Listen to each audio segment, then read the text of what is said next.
క్రీస్తు నామములో వందనాలు తెలియజేస్తున్నానండి.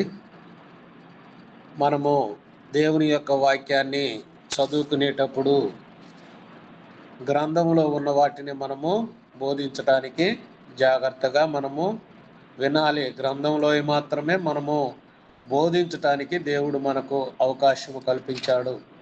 కనుక మార్కు సువార్త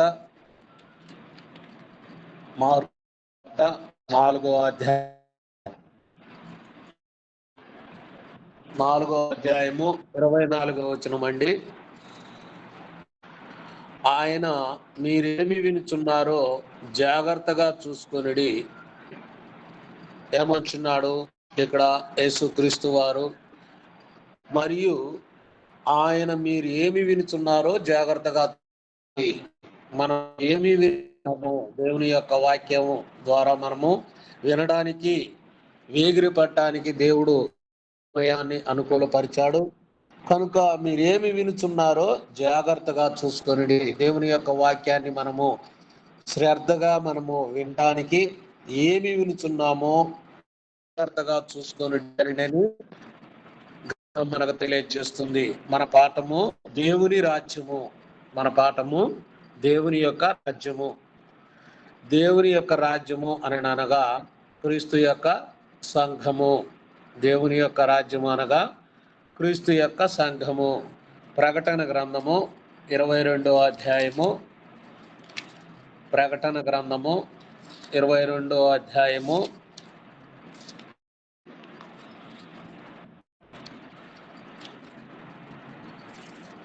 18వ వచనము నుండి 19వ వచనము వరకు మనం చదువుకుందామండి. ఈ గ్రంథమందున్న ప్రవచన వాక్యములను విను ప్రతి వానికి నేను సాక్ష్యం ఇచ్చినది ఏమనగా, ఎవడైనను వీటితో మరి ఏదైనను కలిపిన ఎడల ఈ గ్రంథములో రాయబడి ఉన్న తెగులు దేవుడు వానికి కలుగుజేయును. ఎవడైనను ఈ ప్రవచన గ్రంథమందున్న వాక్యములలో ఏదైనా తీసివేసిన ఎడల దేవుడి ఈ గ్రంథములో రాయబడిన జీవవృక్షములోను పరిశుద్ధ పట్టణములోను పాలు లేకుండా చేయును.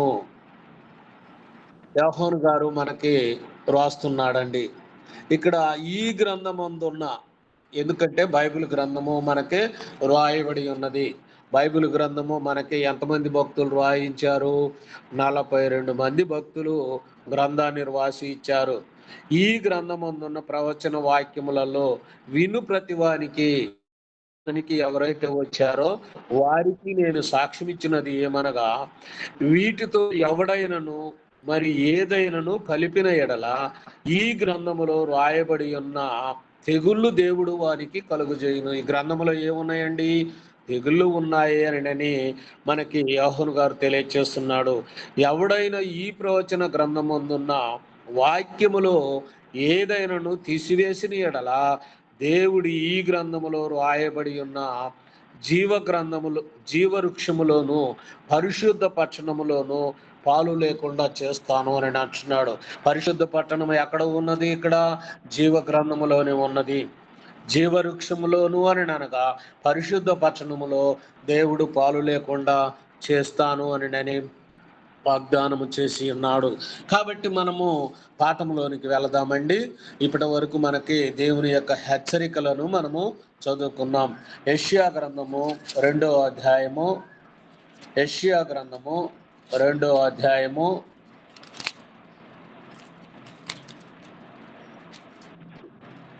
8 అంత్య దినములలో పర్వతముల పైన యెహోవా మందిరము పర్వత శిఖరమున స్థిరపరచబడి కొండల కంటే ఎత్తుగా ఎత్తబడును. ప్రవాహము వచ్చినట్లు సమస్త అన్యజనులు దానిలోనికి వచ్చెదరు. కాబట్టి ఇక్కడ ఏం తెలియజేస్తున్నాడు అని అంటే, అంత్య దినములు. ఎవరికి అంత్య దినములు? ధర్మశాస్త్రమునకు అంత్య దినములు. అంత్య దినములలో పర్వతముల పైన యెహోవా మందిర పర్వతము శిఖరమున స్థిరపరచబడి కొండల కంటే ఎత్తుగా ఎత్తబడు. సంఘం ఏమి తెలియజేస్తుంది? అంత్య దినములలో పర్వతముల పైన యెహోవా మందిరము పర్వతము శిఖరము పైన స్థిరపరచ కొండల కంటే ఎత్తుగా ఎత్తబడు ప్రవాహము వచ్చినట్లు సమస్తము అన్ని జనులు దానిలోనికి వచ్చెదరు. అనేక మంది అన్ని జనులు వస్తారండి దేవుని యొక్క సంఘానికి.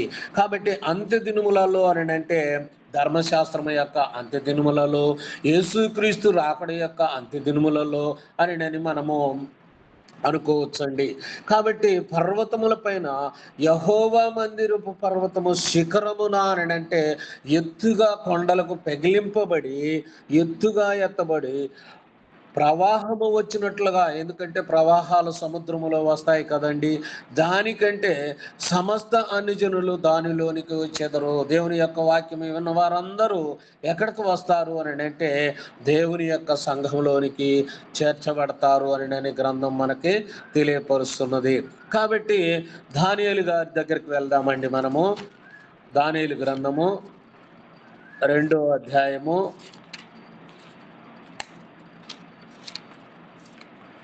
దానియేలు గ్రంథము 2వ అధ్యాయము 44వ వచనమండి. ఆ రాజుల కాలములో పరలోకమందున్న దేవుడు ఒక రాజ్యమును స్థాపించును. ఎన్ని రాజ్యాలండి? 2 రాజ్యాలా?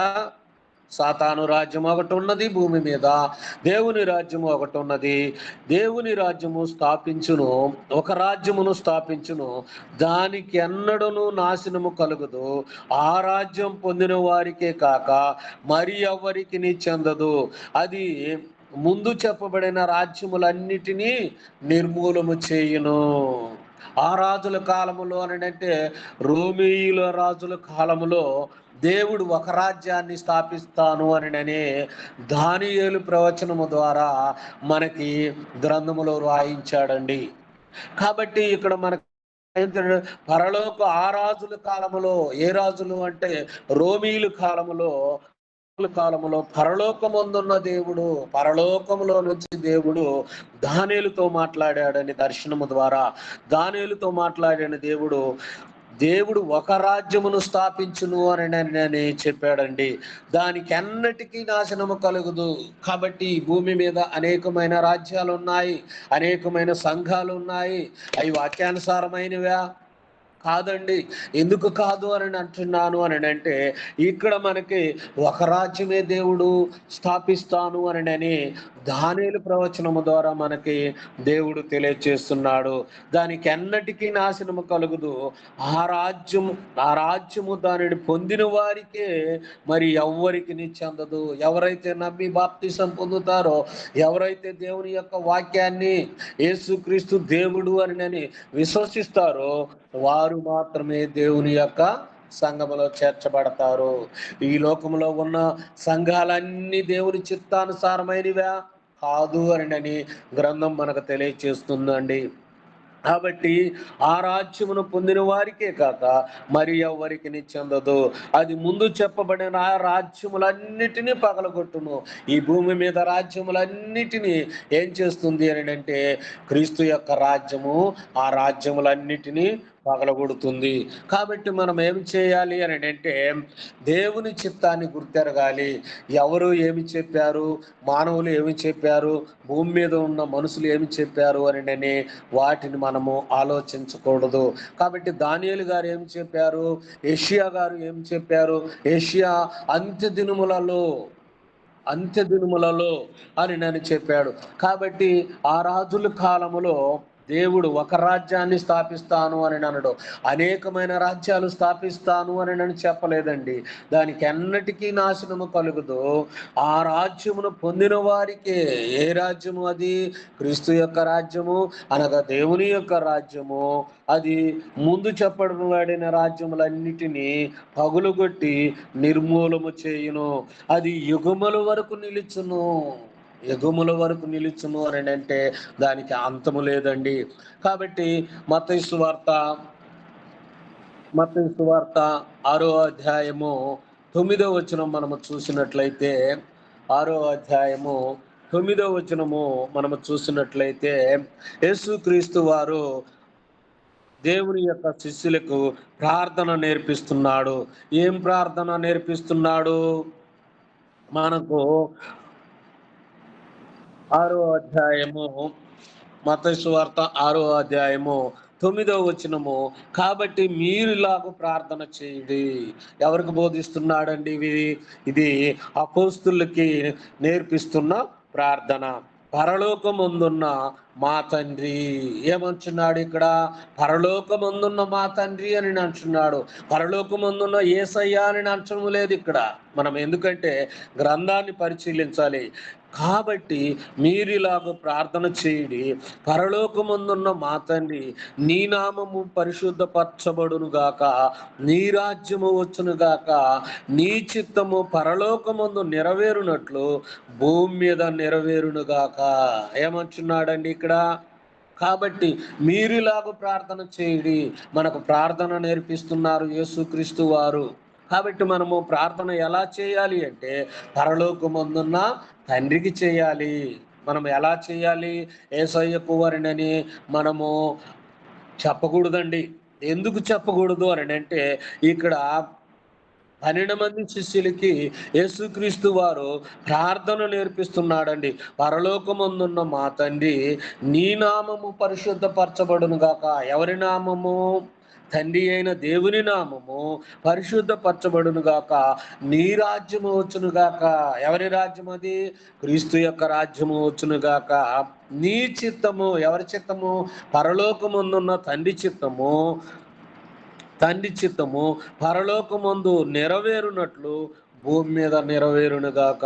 పరలోకమందు నెరవేర్చున్నట్లు భూమి మీద నెరవేరునుగాక. కాబట్టి క్రీస్తు ప్రభు ఇలా మనకి ప్రార్థన నేర్పిస్తున్నాడండి. కాబట్టి మనం ఏం చేయాలి అని అంటే, నీ రాజ్యము అని అంటే, రాజ్యం అనగా దేవుని యొక్క సంఘము, సంఘం అనగా క్రీస్తు యొక్క సంఘము. మత్తయి సువార్త 16వ అధ్యాయము, మత్తయి సువార్త 16వ అధ్యాయము 13వ వచనము నుండి మనము చదువుకుందామండి.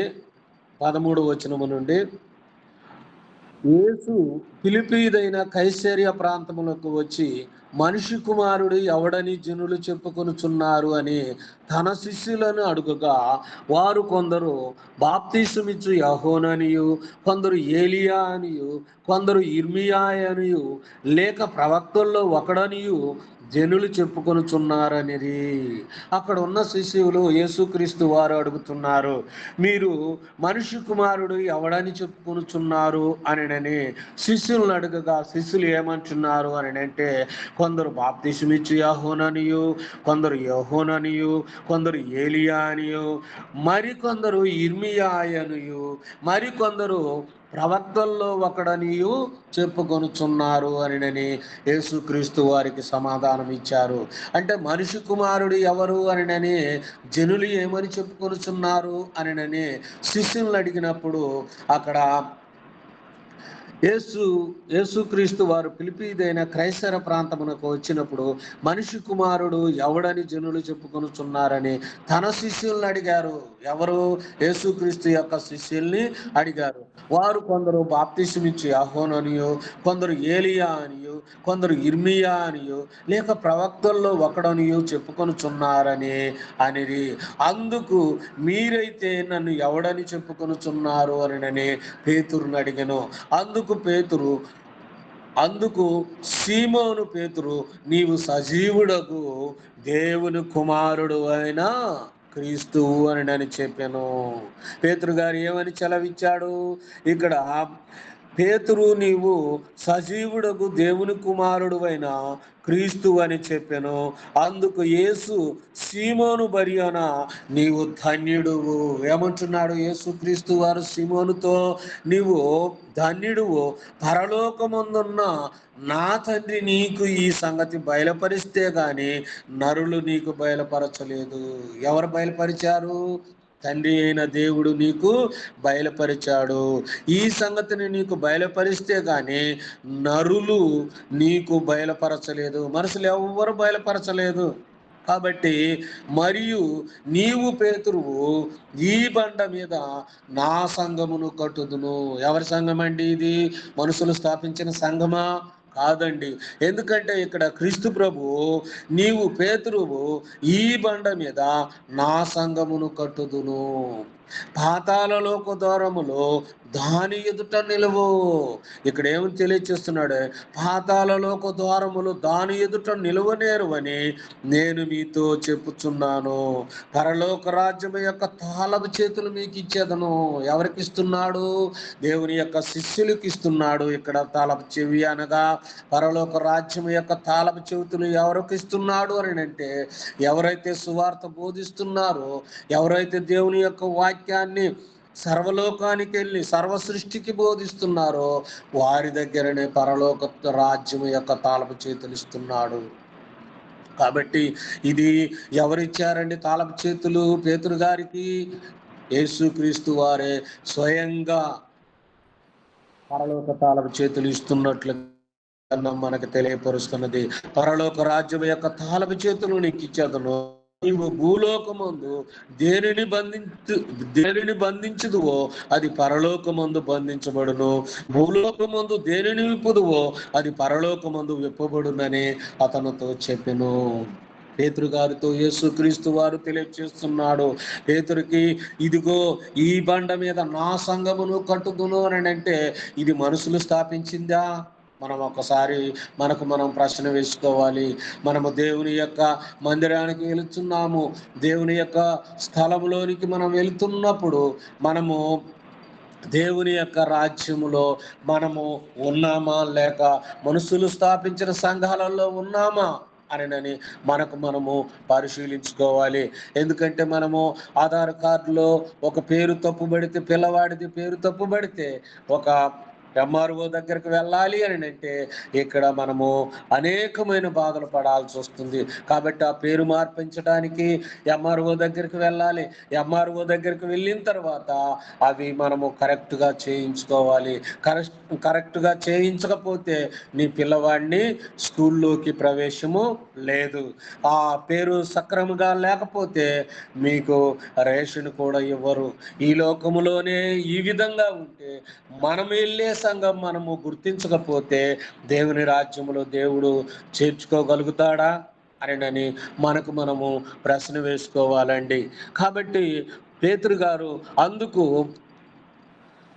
సీమోను పేతురు, నీవు సజీవుడకు దేవుని కుమారుడు అయిన క్రీస్తు అని చెప్పెను. అందుకు యేసు, సీమోను భార్యన, నీవు ధన్యుడువు, పరలోకమందు నా తండ్రి నీకు బయలుపరిచాడు. ఎవరికి? పేతురు గారికి పరలోకమందున్న తండ్రి బయలుపరిచినట్లుగా ఇక్కడ మనకి గ్రంథం సెలవిస్తున్నది. కాబట్టి ఈ సంగతి నీకు బయలుపరిస్తే గాని నరులు నీకు బయలుపరచలేదు, మానవులు బయలుపరచలేదు. మరియు నీవు పేతురువు, ఈ బండ మీద నా సంఘమును కట్టుదును. నా సంఘము అని అనగా పరలోకానికి తీసుకువెళ్ళే సంఘం ఏది? ఈ భూమి మీద అనేకమైన మత శాఖలు ఉన్నాయి. అవి లోక సంబంధమైనవి మాత్రమే ఉంటున్నాయి, కానీ అవి పరలోకానికి వెళ్ళేవి కాదు. కాబట్టి నా సంఘము అని అంటే ఆయన సంఘము కోసం ఏం పెట్టాడు అని మనం ఆలోచిస్తే ప్రాణం పెట్టాడు. ఎవరి కోసం ప్రాణం పెట్టాడు? మన కోసము ప్రాణం పెట్టాడు. కాబట్టి మనము చూసినట్లయితే అపోస్తుల కార్యము 2వ అధ్యాయము 36వ వచనం మనము చూసినట్లయితే, అపోస్తుల కార్యము 2వ అధ్యాయము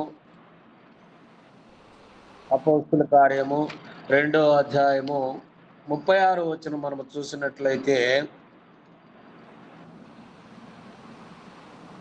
మీరు సిలువ వేసిన ఈ యేసునే దేవుడు ప్రభువుగాను క్రీస్తుగాను నియమించును. ఇది ఇజ్రాయేలు వంశమంతయు రూఢిగా తెలుసుకొనవలెను. దేవుడు ఏం తెలియచేశాడు అని అంటే, మీరు సిలువ వేసిన ఈ యేసునే దేవుడు ప్రభువుగాను క్రీస్తుగాను నియమించెను.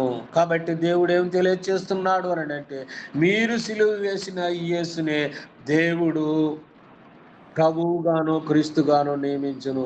ఇది ఇజ్రాయేల్ అంతా రూఢిగా తెలుసుకొనవలెను అని మనకి అపోస్తుడైన పౌలు గారు తెలియజేస్తున్నాడు. ప్రేమైన దేవుని సంగమా, అలాగే అపోస్తుల కార్యము 20వ అధ్యాయము 28వ వచనం మనము చదివినట్లయితే, 20వ అధ్యాయము 20వ వచనం 20వ అధ్యాయము 28వ వచనం మనము చూసినట్లయితే, దేవుడు తన స్వరక్తం ఇచ్చి సంపాదించిన తన సంఘమును కాయుటకు పరిశుద్ధాత్మ మిమ్మును దేని యందు అధ్యక్షులుగా ఉంచెను, ఆ యావత్తు మందను గూర్చి మీ మట్టుకు మిమ్మును గూర్చి జాగ్రత్తగా ఉండుడి. ఏమంటున్నాడు అనండి, దేవుడు తన స్వరక్తం ఇచ్చాడు, తన ప్రాణాన్ని పెట్టాడు మన కోసం. లోకంలో ఎవరైనా మన కోసం ప్రాణం పెట్టగలరా? ఎవరు పెట్టలేరండి. దేవుడు తన స్వరక్తం ఇచ్చి, అయితే మన రక్తములో మనము చూసినట్లయితే అనేకమైన లోపాలు ఉంటాయి. కానీ క్రీస్తు యొక్క రక్తములో ఏమున్నది అని అంటే పరిశుద్ధత ఉన్నది. దేవుడు ఏమి చేశాడు? పరిశుద్ధాత్మ మిమ్మల్ని దేని యందు అధ్యక్షులుగా ఉంచును, ఆ యావత్తు మందను గూర్చి మీ మట్టుకు మిమ్మును జాగ్రత్తగా చూసుకొనుడి. నేను వెళ్ళిపోయిన తర్వాత క్రూరమైన తోడేళ్ళు మీలో ప్రవేశిస్తాయి అని అంటున్నాడు. కాబట్టి దేవుడు తన సొంత రక్తం ఇచ్చి మనల్ని ఏం చేశాడు అని అంటే తన సంఘములోనికి చేర్చుకున్నాడు. ఎవరి సంఘం అండి అది? దేవుని యొక్క సంఘము, దేవుని యొక్క రాజ్యము. సంఘం అనగా ఎవరు అని క్రీస్తు రక్తములో కడుగుబడిన వారు ప్రతి ఒక్కరు కూడా దేవుని యొక్క రాజ్యంలోనికి వస్తారు. ఎవరైతే నమ్ముతారో, ఎవరిని యేసుక్రీస్తు దేవుని కుమారుడు అని విశ్వసిస్తారో వారు మాత్రమే దేవుని యొక్క సంఘములో చేర్చబడతారు. కాబట్టి అపోస్తుల కార్యము 2వ అధ్యాయము 36వ వచనం మనము చూసినట్లయితే, మీరు సిలువ వేసిన యేసుని దేవుడు క్రీస్తుగాను ప్రభువుగాను నియమించును. కాబట్టి ఈదులు ఏమి చేశారు? యేసుక్రీస్తు వారిని సిలువకు అప్పజెప్పారు.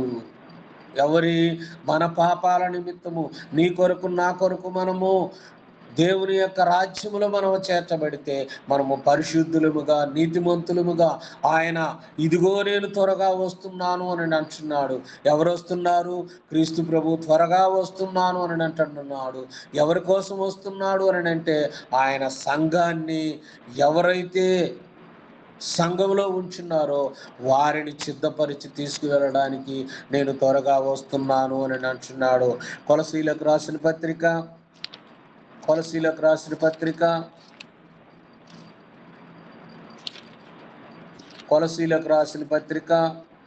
1వ అధ్యాయము 13వ వచనం మనము చూసినట్లయితే,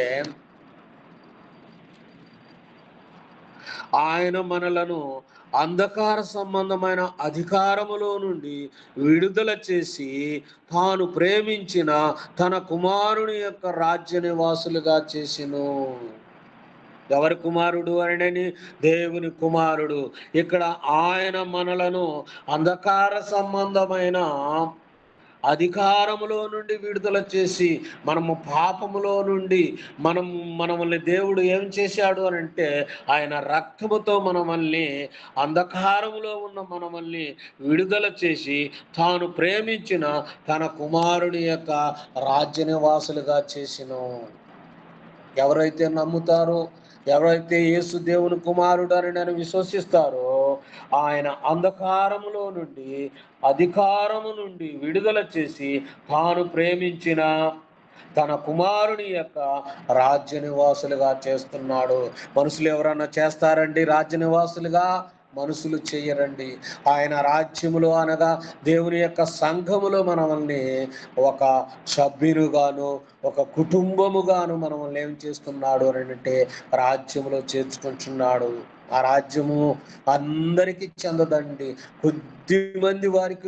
కొద్ది మందికి మాత్రమే ఆ రాజ్యము అనుగ్రహించబడుతుంది. అనేక మంది వస్తారు, కానీ దేవుని రాజ్యము ఏమై ఉన్నది అని అంటే ఇరుకు మార్గం అయి ఉన్నదండి. కాబట్టి మనం ఏమి చేయాలి అని అంటే ఆయన మనములను అంధకార సంబంధమైన అధికారములో నుండి విడుదల చేసి తాను ప్రేమించిన తన కుమారుని యొక్క రాజ్య నివాసులుగా చేసెను. యేసుక్రీస్తు తన కుమారునిగా మనల్ని ఏం చేస్తున్నాడు అంటే దత్తపుత్రులుగా చేస్తున్నాడండి. కాబట్టి మనం ఏమి చేయాలి అని అంటే రోమీలకు రాసిన పత్రిక 8వ అధ్యాయము 1వ వచనం మనము చూసినట్లయితే, కాబట్టి ఇప్పుడు క్రీస్తు యేసునందు ఉన్నవారికి ఏ శిక్షా విధి లేదు. కాబట్టి ఇక్కడ ఏం తెలియపరుస్తున్నాడు అని అంటే, కాబట్టి ఇప్పుడు క్రీస్తు యేసునందు ఉన్నవారికి ఏ శిక్షా విధి లేదు. కాబట్టి మనము యేసు క్రీస్తు ద్వారా మనము రక్షింపబడ్డాము కనుక ఆయన కుమారుని యొక్క సంఘములో మనము చేర్చబడితే మనకి దేవుని యొక్క రాజ్యములో యుగ యుగాలు దేవునితో క్రీస్తుతో కూడా మనము ఉంటాము. కాబట్టి మనకు క్రీస్తు ప్రభు తన స్వరక్తం ఇచ్చి, ఎవరి రక్తం అండి? ఈ లోకంలో ఉన్న వాళ్ళ రక్తమా? కాదు, క్రీస్తు పరిశుద్ధమైన రక్తంతో మనల్ని పరిశుద్ధపరుస్తున్నాడు. కాబట్టి ఆయన యేసు క్రీస్తు వారు 33.5 సంవత్సరాలు ఆయన ఈ భూమి మీదికి వచ్చి సువార్తను, యేసుక్రీస్తు యొక్క సువార్తను 3.5 సంవత్సరాలు మాత్రమే యేసుక్రీస్తు వారు ప్రకటించారు. ప్రకటించిన తరువాత ఆయన మనకి ఈ లోకానికి వచ్చి ఆయన మరణించి తిరిగి లేచి ఆయన తండ్రి కుడిపాక్షమున చేర్చబడ్డాడు. కాబట్టి మనల్ని దేవుడు త్వరగా ఆయన రాజ్యములోనికి మనము సిద్ధపరచడానికి ఈ సర్వలోకానికి వెళ్ళి సర్వ సృష్టికి సువార్తను ప్రకటించుడి, నమ్మి బాప్తీసం పొందినవాడు రక్షింపబడును, నమనవానికి శిక్ష విధించబడుతుంది అని గ్రంథం మనకు తెలియజేస్తుంది. రోమీలకు రాసిన పత్రిక 14వ అధ్యాయము, రోమీలకు రాసిన పత్రిక 14వ అధ్యాయము 17వ వచనం అండి. దేవుని రాజ్యము భోజనము పానము కాదు గాని నీతియు సమాధానము పరిశుద్ధాత్మ యందలి ఆనందమునయ్యున్నది. దేవుని రాజ్యం ఎలాంటిది అని అంటే, దేవుని రాజ్యము భోజనము పానము కాదు గాని నీతి సమాధానము. కాబట్టి దేవుని యొక్క రాజ్యము నీతి సమాధానము ఉంటుంది. ఆయన రాజ్యములో ఏముంటుంది అని అంటే భోజనము పానము కాదు కానీ ఆయన రాజ్యములో నీతియు సమాధానము పరిశుద్ధాత్మ యందలి ఆనందమునై ఉన్నవి. దేవుని రాజ్యములో ఏముంటాయి అని నేను మనము చూసినట్లయితే ఆయన రాజ్యములో నీతియు సమాధానము పరిశుద్ధాత్మ యందలి ఆనందమునై ఉన్నవి. కాబట్టి క్రీస్తు ప్రభు తన స్వరక్తం ఇచ్చి సంపాదించాడు. ఆ రాజ్యములో మనం అందరము పరిశుద్ధులముగా నీతిమంతులముగా ఉండాలి అని మనము ఎల్లప్పుడూ దేవుని సన్నిధిలో యథార్థవంతులుగా ఉండాలి అని దేవుడు మనకి తెలియపరుస్తున్నాడండి. కాబట్టి ప్రకటన గ్రంథము 1వ అధ్యాయము, ప్రకటన గ్రంథము 1వ అధ్యాయము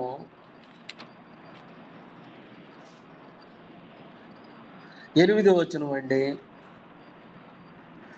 అల్పయు ఓమేగయు నేను, వర్తమాన భూత భవిష్యత్తు కాలములో ఉండువాడను నేనే, సర్వాధికారియగు దేవుడగు ప్రభు సెలవిచ్చుచున్నాడు. ఆయన ఏమై ఉన్నాడు అని అంటే అల్పయు ఓమేగయు నేనే, వర్తమాన భూత భవిష్యత్తు కాలములో ఉండువాడను నేనేనని సర్వాధికారి అయిన దేవుడు మనకి తెలియజేస్తున్నాడు. కాబట్టి మనం ఏమి చేయాలి అని అంటే మనము అనేకులను సిద్ధపరచాలి.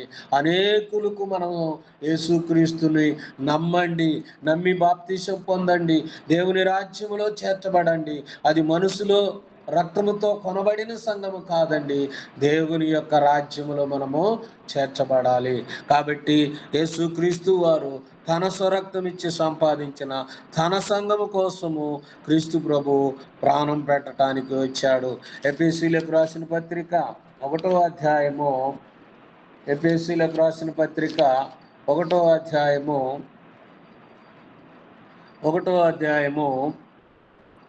3వ వచనం నుండి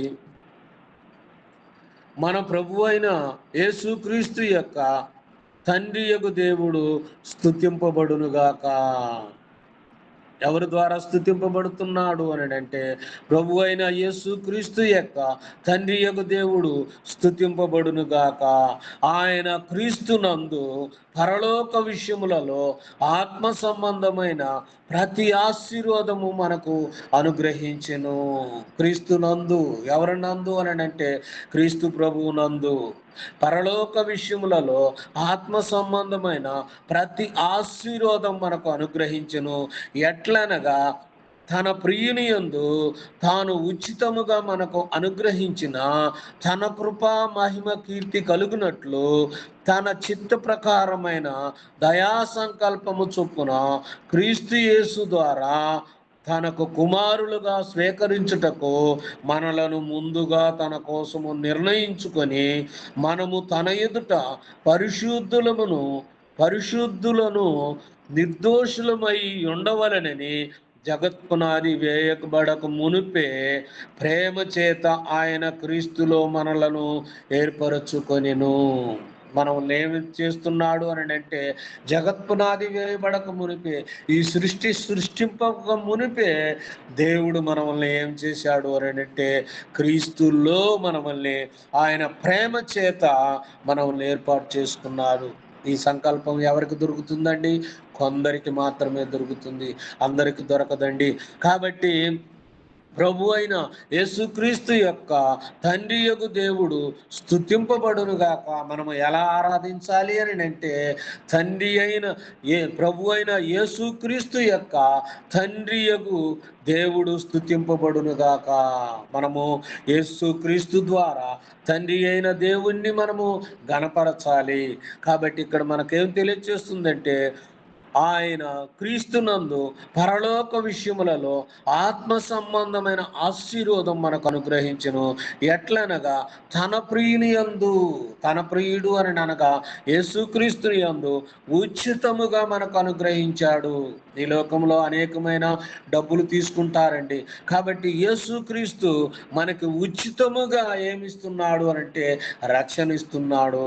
ఉచితముగానే మనకు అనుగ్రహించిన తన కృపా మహిమ, తన కృప అని అంటే ఆయన సంఘములోనికి మనల్ని ఉచితముగా చేర్చుకుంటున్నాడు. కాబట్టి కీర్తి కలిగినట్టు తన చిత్త ప్రకారమైన దయా సంకల్పము, ఎవరి సంకల్పము? క్రీస్తు యొక్క దయా సంకల్పము చొప్పున క్రీస్తు యేసు ద్వారా మనము కుమారులుగాను స్వీకరించుటకై మనలను ముందుగా తన కోసము నిర్ణయించుకొని మనము తన ఎదుట పరిశుద్ధులమును నిర్దోషులమై ఉండవలెనని జగత్పునాది వేయబడక మునిపే ప్రేమ చేత క్రీస్తులో మనములను ఏర్పరుచుకున్నాడు. ఎవరికి ఘనత వస్తుందండి? ఈ మనుషులకు ఈ ఘనత రావాలి అని అంటే క్రీస్తు ప్రభువు మన కోసం ప్రాణం పెట్టాడు. ఆయన మన కోసము ఏమి చేశాడు అని అంటే తన స్వరక్తం ఇచ్చాడు. ఈ భూమి మీదకి వచ్చి ఎందుకు వచ్చాడు అని అంటే ఆయన మనల్ని పరిశుద్ధులుగా, నీతిమంతులుగా మరలా పరలోకానికి మనల్ని తీసుకువెళ్ళడానికి ఆయన రక్తముతో మనల్ని ఈ లోకములో ఎవరైతే విశ్వసిస్తారో, ఎవరైతే నమ్ముతారో వారి కోసం మాత్రమే క్రీస్తు ప్రభు ఈ లోకానికి వచ్చాడు. కాబట్టి మనము దేవుని యొక్క వాక్య ప్రకారం మనం జీవించాలి. మనం మరణించేంత వరకు ఎవరి కోసం మనం జీవించాలి అని అంటే క్రీస్తు ప్రభు కోసమే మనము ఈ భూమి మీద జీవించాలి. కాబట్టి దేవుడు ఏం తెలియపరుస్తున్నాడు అని అంటే మనకి కొలసీలకు రాసిన పత్రిక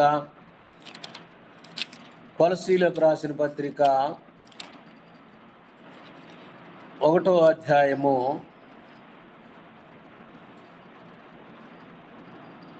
18వ వచనం అండి. సంఘము అను శరీరమునకు ఆయనే శిరసు, ఆయన అన్నిటిలోనూ ప్రాముఖ్యము కలుగు నిమిత్తము ఆయన ఆది నుండి మృతుల్లో నుండి లేచుట ఆది సంభూతుడు ఆయను. కాబట్టి క్రీస్తు ప్రభు ఏమైనాడు? సంఘమును శరీరమునకు ఆయనే శిరసు. ఎవరి శిరసు అండి? మనుషులకి క్రీస్తు ప్రభు శిరస్సు ఎవరు అని అంటే యేసు క్రీస్తు వారు. కాబట్టి సంఘమును శరీరమునకు మన శరీర అవయవాలన్నీ ఎవరు ఏర్పాటు చేశారు అంటే దేవుడు ఏర్పాటు చేశాడు. ఆ శిరస్సు చక్కగా ఉంటే అవయవాలన్నీ పనిచేస్తుంటాయి. ఆ శిరస్సు అతికించబడకుండా ఉంటే అది ఏమైపోతుంది అని అంటే అది ఒక శవమైపోతుంది. అది ఎలా గుర్తించలేకపోతుంటారు. కాబట్టి శిరస్సు లేకుండా శరీరము ఏమి చేయగలదు అని మనం ప్రశ్న వేసుకోవాలి. కాబట్టి సంఘము అను శరీరమునకు ఆయనే శిరస్సు. ఆయన అన్నిటిలోనూ ప్రాముఖ్యము ప్రాముఖ్యము కలుగు నిమిత్తము ఆయన ఆది నుండి మృతుల్లో నుండి లేచుట ఆది సంభూతుడు ఆయను. ఎందుకంటే మరణము ఆయనను బంధించలేదు, మరణము ఆయనని బంధించలేదు. కనుక మనము కూడా క్రీస్తు ప్రభువులాగా ఈ లోకములో ఉన్న శరీర ఆశలన్నిటిని మనము విసర్జించి దేవుని యొక్క రాజ్యములో మనము పరిశుద్ధులముగా నీతిమంతులముగా ఉండాలి అని గ్రంథం మనకు తెలియపరుస్తుంది. కాబట్టి మనకు కొలసీలకు రాసిన పత్రిక 3వ అధ్యాయము 1వ వచనం మనము చూసినట్లయితే, మూడో అధ్యాయము కొలసీలకు రాసిన పత్రిక 3వ అధ్యాయము 1, 2, 3 వచనాలు, మీరు క్రీస్తుతో కూడా లేపబడిన వారైతే పైనుండ వాటినే వెతుకుడి, అక్కడ క్రీస్తు దేవుని కుడిపాక్షమున కూర్చొని ఉన్నాడు. పైనుండ వాటి మీదనే గాని భూ సంబంధమైన వాటి మీదనే గాని మనసు పెట్టకుడి. ఏలయనగా మీరు మృతి పొందితిరి, మీ జీవము క్రీస్తుతో కూడా దేవుని యందు దాచబడి ఉన్నది. మనకు క్రీస్తుతో కూడా లేపబడిన వారైతే, క్రీస్తు సంఘములో ఉన్నవారైతే పైనున్న వాటిని వెతకండి అని అంటున్నాడు. కాబట్టి పైనుండ వాటి మీద కానీ భూ సంబంధమైన వాటి మీద కానీ మనసు పెట్టకుడి. భూ సంబంధమైన వాటిని కోసం మనం మనసు పెట్టకూడదు. అందుకే మనము గ్రంథంలో ఏమి చూస్తాము అని అంటే లోతు భార్యను చూస్తాము. లోతు భార్య ఇను తిరిగి చూసింది, దేవుడు నువ్వు వద్దమ్మా సొదొమ గుమోరాన్ని నేను నాశనము చేస్తున్నాను అని అంటే ఆమె ఎవరి వైపు చూసింది అని అంటే భూ సంబంధమైన వాటి వైపు చూసింది. ఆమె ఏమైపోయింది అని అంటే ఉప్పు స్తంభం అయిపోయినట్లుగా గ్రంథం మనకి తెలియపరుస్తుంది. కాబట్టి మనము దేవుని వైపే చూడాలి, కానీ క్రీస్తుతో కూడా మనము లేపబడిన వారమైతే పైనుండ వాటినే మనము చూడాలి. దేవుని కుడిపాక్షమున కూర్చొని ఉన్నాడు. పైనుండ వాటి మీదనే గాని భూ సంబంధమైన వాటి మీదనే గాని మనం మనసు పెట్టకుడి. ఏలయనగా మీరు మృతి పొందితిరి, మీ జీవము క్రీస్తుతో కూడా దాచబడి ఉన్నది. మనకు జీవమై ఉన్న క్రీస్తు ప్రత్యక్షమైనప్పుడు మీరు ఆయనతో కూడా మహిమయందు ప్రత్యక్షపరచబడుదురు. క్రీస్తుతో కూడా మనము లేపబడతాము అని గ్రంథం మనకి తెలియపరుస్తుంది. ప్రియమైన దేవుని సంగమా, కాబట్టి మనం ఏమి చేయాలి అని అంటే దేవుని యొక్క రాజ్యములో మరణించేంత వరకు మనం ఏం చేయాలి అంటే నమ్మకముగా దేవుని యొక్క సువార్తను ప్రకటించాలి. నమ్మకముగా మనం మరణించేంత వరకు దేవుని సువార్తను మనము సర్వలోకానికి వెళ్ళి సర్వ సృష్టికి సువార్తను ప్రకటించాలి. సృష్టికి అని అనగా సృష్టిలో ఉన్న ప్రజలందరికీ దేవుని యొక్క సువార్తను ప్రకటించే వారముగా మనం ఉండాలి అని గ్రంథం మనకి తెలియపరుస్తుంది. ఎఫెసీయులకు రాసిన పత్రిక 4వ అధ్యాయము 11, 12 వచనాలు మనము చూసినట్లయితే 11, 12 వచనాలు మనము చూసినట్లయితే ఎఫెసీయులకు రాసిన పత్రిక 4వ అధ్యాయము 11, 12 వచనము మనం చూసినట్లయితే, మనమందరము విశ్వాస విషయములో దేవుని కుమారుని గూర్చిన జ్ఞాన విషయంలో ఏకత్వము పొంది ఏమై ఉండాలి? మనమంతా ఏకత్వమై ఉండాలి. ఏకత్వము అనగా ఒకే భావముతో మనము దేవుని యొక్క సువార్తను ప్రకటించాలి. ఏకత్వం పొంది సంపూర్ణ పురుషులకు వరకు అనగా క్రీస్తునకు కలిగిన సంపూర్ణత, సమానమైన సంపూర్ణత గలవారముగు వరకు ఆయన ఇలాగు నియమించెను. కాబట్టి పరిశుద్ధులు సంపూర్ణులగునట్లు క్రీస్తు శరీరము క్షేమాభివృద్ధి చెందుటకును పరిచర్య ధర్మము జరిగించుటకును ఆయన కొందరిని అపోస్తలుగాను, కొందరిని ప్రవక్తలుగాను, కొందరిని సువార్తికులుగాను, కొందరిని కాపరులుగాను, ఉపదేశకులుగాను నియమించెను. అందువలన మనం ఇక మీదట పసిపిల్లలమై ఉండి మనుషుల మాయపముల చేతను వంచనతోను తప్పు మార్గమును లాగు కుయుక్తితోను గాలికి కొట్టుకొని పోవునట్లు కల్పింపబడిన ప్రతి ఉపదేశమునకు ఇటు అటు కొట్టుకొని పోవచ్చు అలల చేత ఎరగొట్టబడిన వారమైనట్టు ఉండక ప్రేమ కలిగి సత్యమును చెప్పుచు క్రీస్తు వలె ఉండుటకు మనము అన్ని విషయములలో ఎదుగుదుము. క్రీస్తు ప్రభు ఏం తెలియజేస్తున్నాడు అని అంటే, మనకి సంపూర్ణ విశ్వాస విషయంలో మనము ఏమి చేయాలి అని అంటే, విశ్వాసములో మనము నమ్మకముగా ఉండాలి. అబ్రహాము విశ్వాసులకు తండ్రి అయ్యాడు అని అంటే, ఆయన దేవుని యొక్క మాటను ఆయన వ్యతిరేకించకుండా చెప్పినట్లుగా చేశాడు. నీకు అక్కడ ఉన్న నీ కుమారుడిని నాకు ఇమ్మని అని అడిగినప్పుడు అబ్రహాము దానికి సమాధానముతో తండ్రి నీ చిత్తము అని అన్నాడు. కాబట్టి అబ్రహాములాగా మనం ఏమి చేయాలి అంటే విశ్వాసముతో ముందుకు సాగాలి. కాబట్టి మనం ఏమి చేయాలి అని అంటే, మనుషులు మాయపముల చేత వంచనతోను తప్పు మార్గమును లాగు కుయుక్తితోను గాలికి కొట్టుకొని పోవునట్లు కల్పింపబడిన ప్రతి ఉపదేశమును, లోకంలో అనేకమైన ఉపదేశాలు ఉన్నాయి కాబట్టి ఇటు అటు కొట్టుకొని పోవచ్చు అలల చేత ఎరగొట్టబడిన వారమైనట్టు ఉండక ప్రేమ కలిగి సత్యమును చెప్పచ్చు క్రీస్తు వలె ఉండుటకు మనము అన్ని విషయములలో ఎదుగుదము. ఆయన శిరసై ఉన్నాడు. ఆయన నుండి సర్వ శరీరము చక్కగా అమర్చబడి తనలోనున్న ప్రతి అవయవము తన తన పరిమాణము చొప్పున పనిచేయుచుండగా ప్రతి కీలు వలన కలిగిన బలము చేత అతుకుబడి ప్రేమయందు తనకు క్షేమాభివృద్ధి కలుగునట్లు శరీరమునకు అభివృద్ధి చేసుకొనుచున్నది. కాబట్టి మనకి ఇక్కడ ఏం తెలియచేస్తున్నాడు అని అంటే, క్రీస్తు ప్రభు వారు మనము ప్రేమ కలిగి సత్యమును చెప్పుచు క్రీస్తు వలె ఉండుటకు మనము అన్ని విషయములలో ఎదుగుదము. క్రీస్తు మనసు మనము కలిగి ఉండాలి. క్రీస్తు మన కోసం ప్రాణం పెట్టడానికి వచ్చాడు. మనము కూడా మన శత్రువుల కోసం మనం ఏమి చేయాలి అంటే ప్రాణం పెట్టేవారముగా మనం ఉండాలి.